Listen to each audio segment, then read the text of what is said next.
Pai amado, Pai justo, louvado seja o teu nome. Abençoa-nos, Senhor, nesse dia, no dia que nós celebramos a ressurreição do teu Filho, o dia do Senhor, para que nós possamos nos dedicarmos totalmente a ti, Senhor, para te conhecer melhor, teu louvor, as tuas obras, e que neste momento o pastor possa nos conduzir, nos edificar com esse conhecimento precioso da tua palavra. Abençoa cada um de nós, amolece nossos corações e edifica-nos, Senhor, para que sejamos perfeitos, estejamos aptos para toda boa obra. Em nome do Senhor Jesus Cristo. Amém.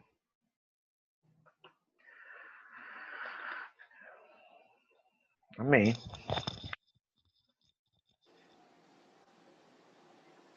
Bom dia.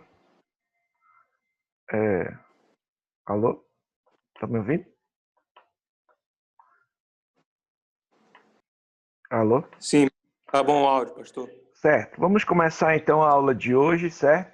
Então hoje nós vamos continuar este capítulo aqui a respeito dos cuidados que nós devemos tomar, né? Que na vida cristã nem tudo são flores, né? Também temos inimigos para enfrentar. Nós não estamos ainda na cidade celestial, não estamos ainda na Nova Jerusalém, né? Os novos céus, nova terra. Nós estamos aqui como peregrinos, né? Nós estamos aqui peregrinando rumo à cidade celestial. E nessa caminhada, nessa jornada, temos inimigos ainda a enfrentar. O mundo, a carne, o diabo, falsos mestres, né? Então, tem certas situações que nós temos que tomar cuidado para não pecarmos contra Deus, para não enfraquecermos na fé e saber muito bem, né, quais são os nossos adversários, certo? Então, o Mike já começou a trabalhar com vocês acerca do pecado e hoje nós vamos começar a trabalhar acerca da carne. Nós vivemos num tempo, meus irmãos, que os teólogos costumam chamar de já e ainda não. Ou seja, que o reino de Deus já está entre nós. Cristo já veio ao mundo, Cristo já pagou pelo preço pelos nossos pecados. Satanás já é um inimigo derrotado, certo? Nós sabemos que o Senhor vai triunfar no final. Entretanto, ainda não, esse reino ainda não foi, né, revelado em sua plenitude. Nós ainda aguardamos a segunda vinda de Cristo, ainda aguardamos a consumação de todas as coisas, ainda aguardamos novos céus, nova terra, onde habita a justiça, ainda aguardamos, né, o juízo final, a ressurreição dos mortos, a glorificação do corpo e a vida eterna. Né? Então, a gente vive nesse período de já e ainda não. Então, o reino de Deus já está entre nós, mas ainda não na sua plenitude, que ocorrerá na segunda vinda de Cristo, certo? Então, nesse período, a gente tem que saber quem são nossos adversários, quais são os cuidados que nós temos que tomar na caminhada. Então, a carne trata-se da corrupção da natureza humana. Como um todo, ela produz influências vindas de nós mesmos que nos levam a pecar, certo? Então, quando a gente fala a respeito da carne, nós estamos falando a respeito disso. Né? Nós ainda não estamos num corpo glorificado, né? Nós ainda podemos pecar, nós ainda, né, temos inclinações ao pecado, e essas inclinações vindas de nós mesmos, elas são o que nós chamamos aqui de carne.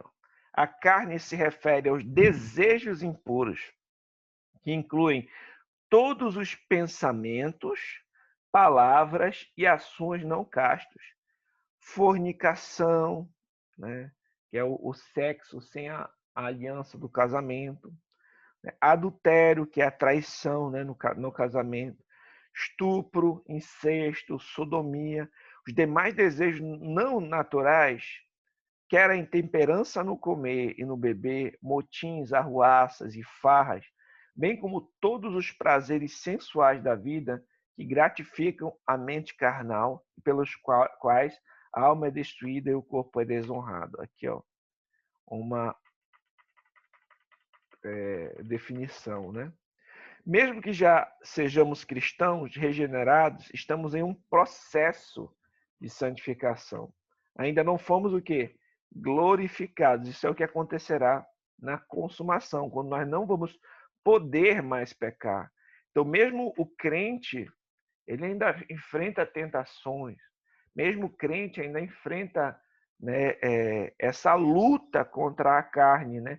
Nós lutamos contra nós mesmos, né? Não estamos isentos de combater a própria carne. Entretanto, né, logo pelo poder do Espírito de Deus, nós devemos mortificar as obras da carne.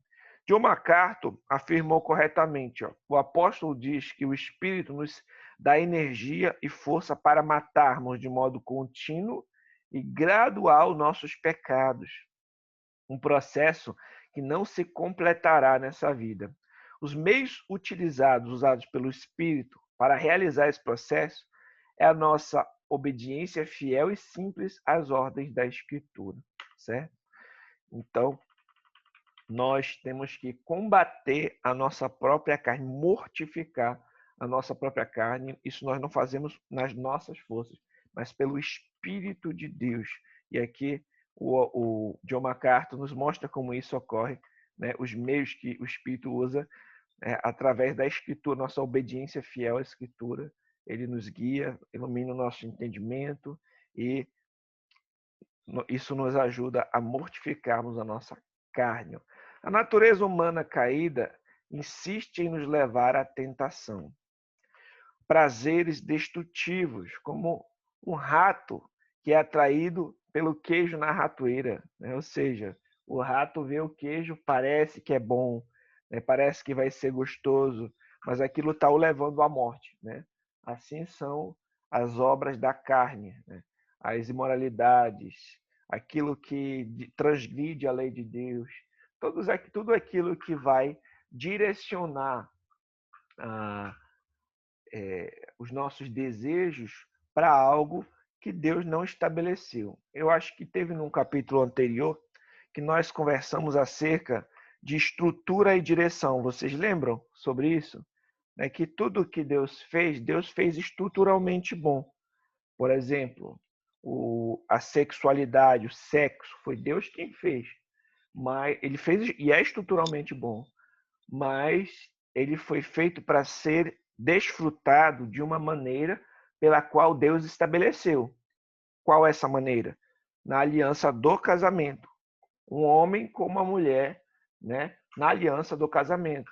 Então, estruturalmente, ou seja, realizado na maneira como Deus estabeleceu, isso é muito bom e glorifica a Deus.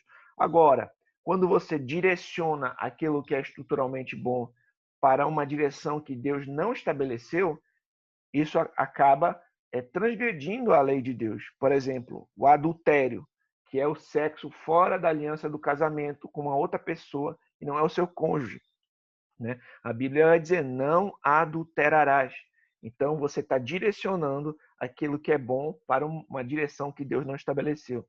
Isso é pecado, né? Então, as obras da carne fazem isso. Por exemplo, a embriaguez, né? Foi Deus que criou todas as coisas. Nós vemos, por exemplo, que tem um momento na Escritura que Paulo vai falar para Timóteo tomar um pouquinho de vinho com fins medicinais, né? E nós vamos ver, por exemplo, na ceia tem o vinho, o pão e o vinho. Mas uma pessoa, a Bíblia também vai dizer, não vos embriagueis com vinho. Então a embriaguez é você pegar aquilo que é estruturalmente bom e direcionar para algo errado. E a pessoa vai pecar contra Deus fazendo isso. As obras da carne fazem isso, essas tentações para nós pecarmos contra Deus, para nós transgredirmos a lei de Deus, para nós direcionarmos aquilo que Deus fez estruturalmente bom para uma direção errada, pecaminosa e ruim. Certo? Por isso, não devemos ter excesso de confiança a ponto de não vigiarmos. Vocês já viram aquele aquele cara que é confiante demais, né? Não, ele sabe que ele sabe como nadar muito bem, então ele se expõe a muitos riscos, né? Então ele vai querer nadar no mais profundo e ele vai talvez se colocar numa correnteza, porque ele sabe muito bem como nadar, mas aí um dia ele tem uma cãibra e é levado e morre afogado, né? Porque ele foi confiante demais, a ponto de não vigiar, de não tomar cuidado.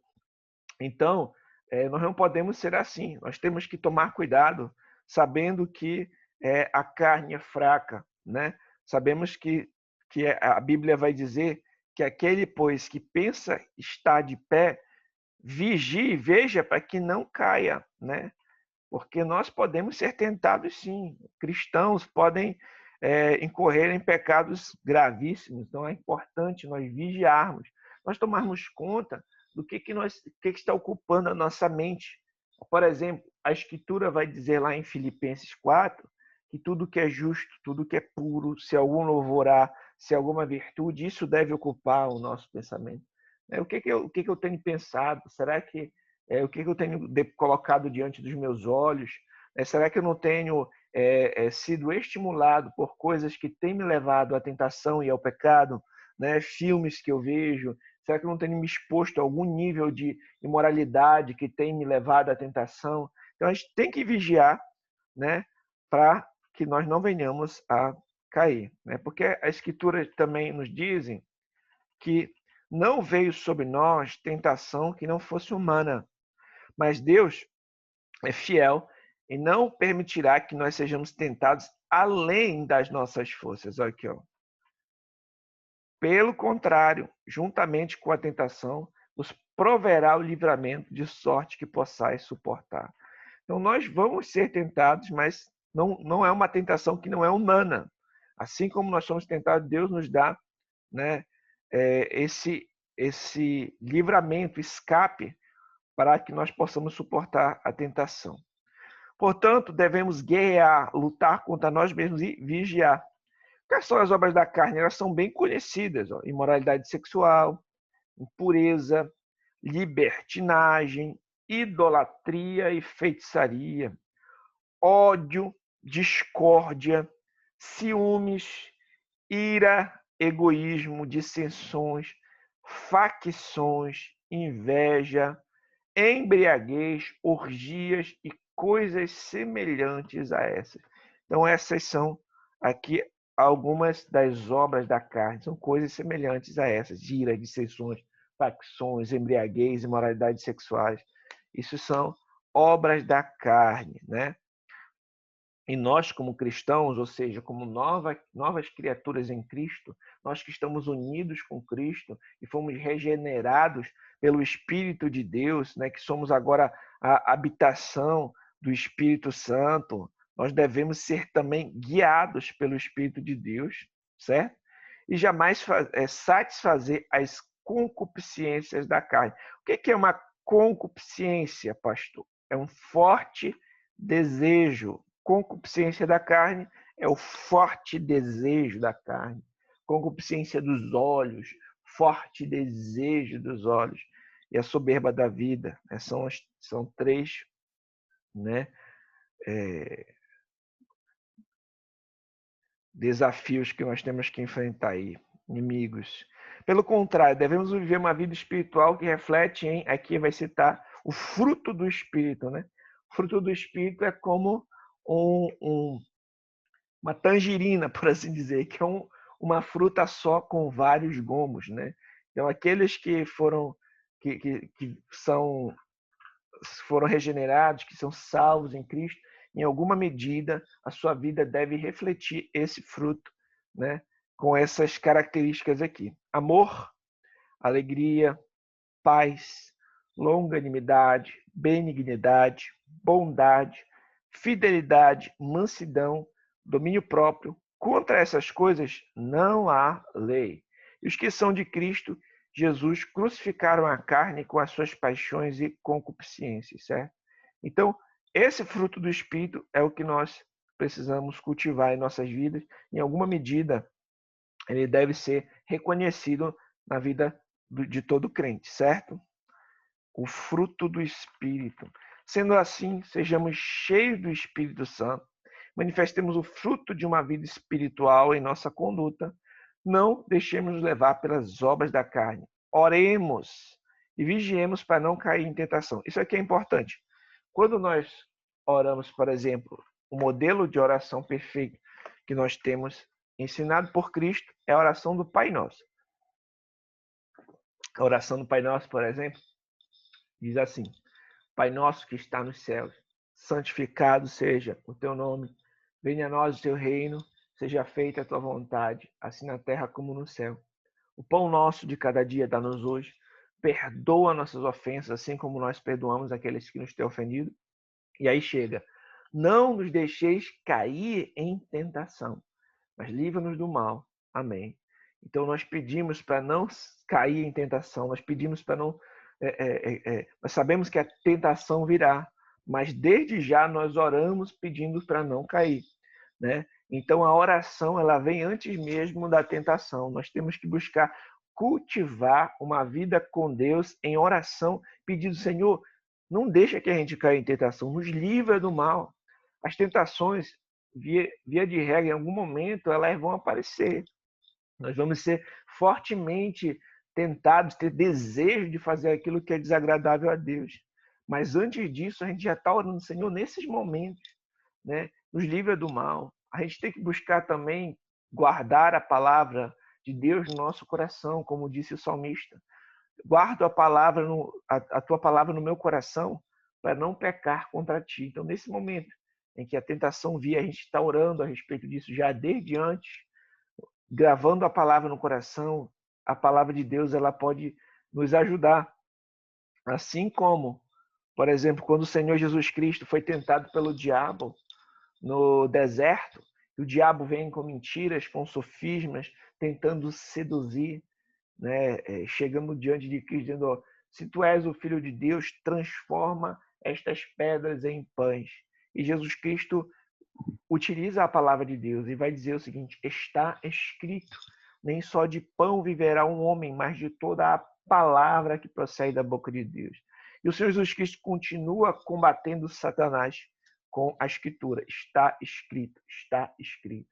Então, quanto mais também nós meditarmos, memorizarmos, guardarmos a palavra no nosso coração, né, isso ajuda a nós não pecarmos contra Deus, nesse combate, né, contra o pecado. Então, uma vida de oração, uma vida de meditação na palavra, nos ajuda a vencer também as tentações.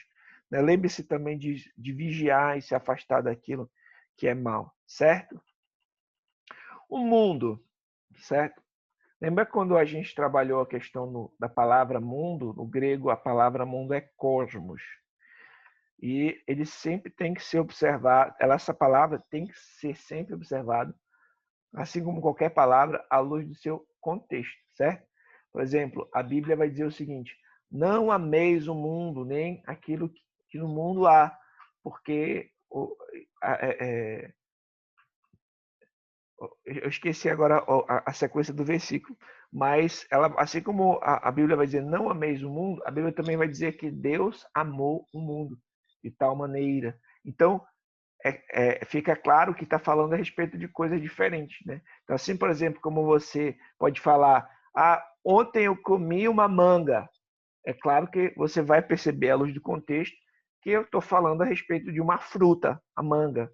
Mas eu vou dizer o seguinte: olha, a manga da minha camisa está amarrotada. Então eu já sei que não está falando mais da fruta, está falando de uma roupa, né? Então, da mesma forma, o mundo, sim, a palavra mundo sempre tem que ser observada à luz do seu contexto. Pode significar uma grande quantidade de pessoas. Quando a gente chega, por exemplo, num lugar, né, e tem bastante gente ali, a gente vai dizer o seguinte: olha, está todo mundo aqui. Não quer dizer que cada ser humano do mundo está ali naquela sala, mas está todo mundo, né? Uma grande quantidade de pessoas, ou toda as pessoas daquele grupo ou daquela classe, né, estão ali. Mas também pode se referir ao planeta Terra, por exemplo. Nossa, é o mundo em que nós vivemos. Não estou falando utilizando a palavra mundo para referia a respeito do planeta. Entretanto, a palavra mundo também é utilizada para falar a respeito de um sistema pecaminoso que não leva em consideração a palavra de Deus, que desagrada a Deus e também utilizado com essa palavra. E nós vamos perceber quando nós observarmos o contexto, certo? Então, o mundo, nesse sentido, trata-se de um sistema influenciado por Satanás que vai contra tudo o que a palavra de Deus nos diz, certo? Então, quando a Bíblia vai dizer assim, não ameis o mundo, né? Amizade com o mundo, por exemplo, é inimizade com Deus, ela está falando nesse sentido, certo? Mundanismo nesse sentido, de um sistema contrário à palavra de Deus, influenciado por Satanás, certo? Que desagrada a Deus. Sistema de valores corrompidos, que busca a sua própria satisfação, sem levar em consideração as Escrituras. Esse outro adversário que enfrentamos. Notamos que em 1 João 5,4, todo aquele que é nascido de Deus vence o mundo. E esta é a vitória que vence o mundo, a nossa fé. Tem um livro aqui, eu acho que esse livro tem até na nossa biblioteca, que é muito bom. Ele é chamado Vencendo o Mundo, escrito por Joel Bick. Ele vai dizer o seguinte: a palavra grega cosmos, ou mundo, tem vários significados no Novo Testamento. Em 1 João 5,4, o apóstolo não se refere ao mundo físico em que vivemos, ou às inúmeras pessoas que vivem neste planeta. Pelo contrário, João usa esta palavra para se referir a um reino cujo governante e súditos estão perdidos no pecado, em total discordância com tudo que agrada a Deus. Olha aqui. O apóstolo está falando sobre um reino das trevas de Satanás, que inclui todas as pessoas que estão sob o domínio de Satanás e vivem de acordo com os padrões deste mundo. Deu para entender o que é o mundanismo?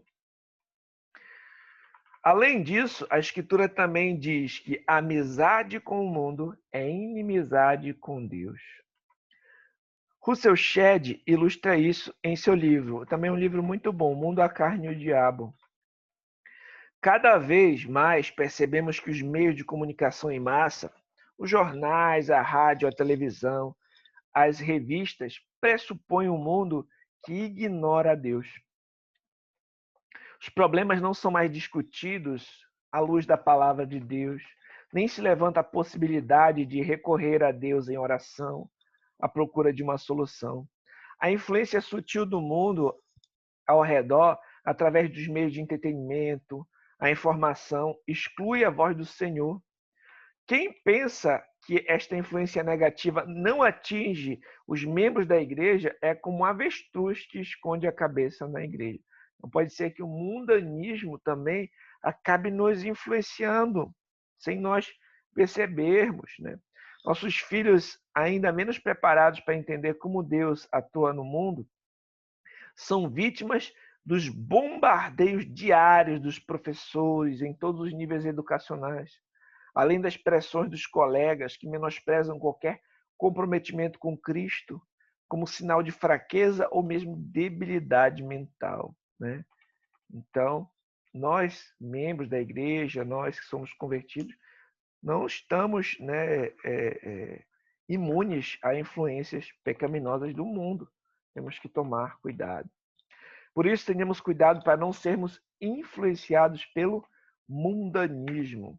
Sejamos cautelosos para não pensar, agir, se comportar conforme ele ensina. O que deve nortear nossas vidas não é o sistema mundano, e sim a palavra de Deus. Meus irmãos, a gente não tem que fazer as coisas simplesmente porque todo mundo faz isso. Eu vou fazer também. Todo mundo dá uma propina para o guarda quando é pego, né, infringindo uma regra de trânsito. Todo mundo faz isso. Não quer dizer que porque todo mundo faz uma coisa errada, ou grande parte de pessoas faz uma coisa errada, que você tem que fazer.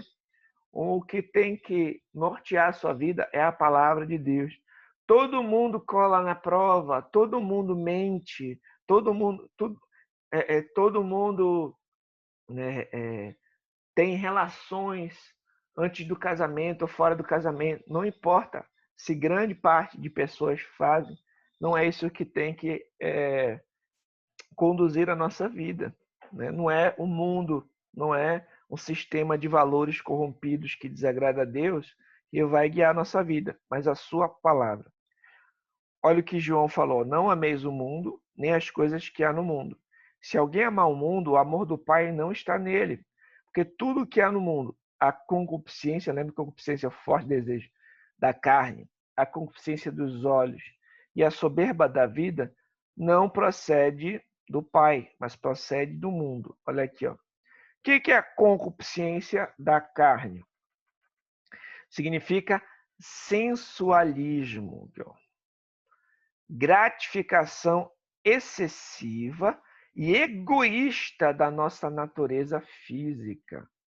Buscar satisfazer os meus desejos físicos ao máximo, sem levar em consideração a palavra de Deus. Isso pode ser feito por meio de embriaguez, por meio da gula, por meio da imoralidade sexual, da pornografia, né? de toda sorte de lascívia, e daí por diante. Concupiscência dos olhos, é um materialismo, abraçar as coisas que queremos, mas não necessitamos. Né? E a soberba da vida significa o egocentrismo, o orgulho, né? Egocentrismo, que anseia insaciavelmente se infiltrar em nossas inconsequentes reputações, certo? Meus irmãos, a gente tem mais 10 minutos aqui no Zoom. Eu vou avançar esses 10 minutos. Quando chegar pertinho do minuto 1, eu vou fechar aqui e mandar um outro link para vocês, para nós concluirmos a aula de hoje, tá? Vamos lá. Além disso, o Senhor Jesus alertou seus discípulos: se o mundo vos odeia, sabei primeiro do que a vós outros, me odiou a mim. Se vós fosseis do mundo, o mundo amaria o que era seu. Como todavia não sois do mundo, pelo contrário, dele vos escolhi, por isso o mundo vos odeia. Aqui, ó. Lembrai-vos da palavra que eu vos disse: não é o servo maior do que o seu senhor. Se me perseguiram a mim, também perseguirão a vós outros. Se guardaram a minha palavra, também guardarão a vossa. Tudo isto, porém, vos farão por causa do meu nome, porquanto não conhece aquele que me enviou. Aqui o nosso Senhor Jesus Cristo falando, né? Então, o servo não é maior que o seu Senhor. Então, assim como Cristo foi perseguido, né? Assim como o mundo odiou a Cristo, os cristãos também vão ser odiados pelo mundo, né? Não é à toa, porque o servo não é maior que o seu Senhor. Nosso Senhor foi crucificado, foi colocado uma coroa de espinhos na sua cabeça. Nós não temos que esperar do mundo uma coroa de ouro, uma coroa de louros, né? Então, é estranho quando o contrário, quando o mundo nos aplaude. O normal é que o mundo, de fato, odeie o cristão. E não é à toa, por exemplo, que há perseguição religiosa. Não é à toa que muitos cristãos ainda hoje são perseguidos, né? Há, em algum nível, em alguns países, uma perseguição física, com pessoas que não podem ter uma Bíblia, com igrejas que são destruídas, com pessoas que são mortas por conta da sua fé. Não é à toa, por exemplo, que nosso país tem comediantes que nesse período do Natal começam a zombar da fé cristã, né? Zombar de Cristo e dos cristãos. Né? Então nós não temos que esperar aplauso do mundo. O mundo nos odeia, né? Como Jesus Cristo falou. Então, ele mesmo falou que bem-aventurado nós seríamos quando, mentindo, dissessem qualquer coisa a nosso respeito, quando nós fôssemos perseguidos por sermos cristãos. Então, eu não sei se vocês já passaram por alguma situação em que você foi zombado, né, porque demonstrou que é um cristão. Eu lembro que quando eu me converti, teve um dia, era um novo convertido, teve um dia que eu coloquei uma camiseta que estava escrito assim, Jesus Cristo. E isso foi tão ofensivo, sabe, para as pessoas, uma pessoa que era alguém que andava comigo. Por que isso está com essa camisa, não sei do quê? E parece que foi algo assim ofensivo para ele eu estar com uma camisa escrita Jesus Cristo. Ou, né, eu chegar com alguns amigos, eles começarem a me insultar, me xingar porque eu não estava mais fazendo certas práticas, eu tive que me afastar dessas pessoas.